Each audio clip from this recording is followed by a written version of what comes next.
Hi friends मोजित आपण को स्वागत करूची मोरी चैनल को। जदि आपण निज मोबाइल रे फोन पे ओपन करिया को चाहउचंती ताले सर्वप्रथम आपण गूगल प्ले स्टोर को ओपन करंतु तापरे सर्च बार पे क्लिक करिके एथरे सर्च करंतु फोन पे। सर्च कर सारा परे एडी आसी जाउची एप्लीकेशन टी बर्तन याको इंस्टॉल करनियंतु। इंस्टॉल होय सारा परे याको ओपन करंतु। एंटर योर मोबाइल नंबर एई जगह आपनकर मोबाइल नंबर टा टाइप करिवे। मोबाइल नंबर टाइप कर सारा परे प्रोसीड ऊपर क्लिक करंतु। नेक्स्ट आपनकर मोबाइल नंबर को गोटे ओटीपी जाइतो से ओटीपी टा गोटे फिल कर देबे तापर वेरीफाई ऊपर क्लिक करिवे। देखंतु मोर एठा सब ऑटोमेटिक हे गला।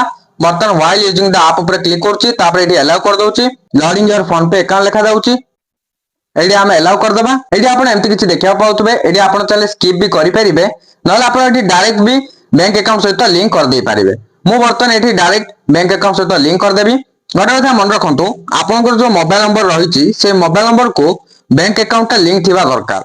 जदि लिंक नथिबो ताले एठी आपण ओपन करि परिबे नाही। तो आपनकर जो मोबाइल नंबर रहिछि से मोबाइल नंबर को लिंक थिबा बैंक अकाउंट एठी सिलेक्ट कर देबे। देखंतु एठी सर्च बाय बैंक नेम दियाइछि तो ए पे क्लिक करके बैंक नेम मध्ये एठी सर्च करि परिबे। एठी आपण निज बैंक टा को सिलेक्ट कर दियंतु। सिलेक्ट कर सारा परे फाइंडिंग अकाउंट लिंक्ड विथ आपनकर मोबाइल नंबर लिखा आइथो। नेक्स्ट आपण देखंतु एम्ति किछ मोर ओपन हेला। एठी मो प्रोसीड टू ऐड ऊपर क्लिक कर दोछि। तापर आपण देखिया पाउथो मोर एम्ति किछ डन हेला। देखंतु तळे आसी जायछि send one to a friend एर पे क्लिक करंतु। क्लिक कर सारा पर एम्ति किछ आसी जाउछि। वर्तमान ऊपर जो दियाइछि आइकन टा क्लिक करंतु तापर को कैंसिल कर दियंतु। देखंतु वर्तमान आपनकर फोन पे अकाउंट टी क्रिएट हेइ सरछि।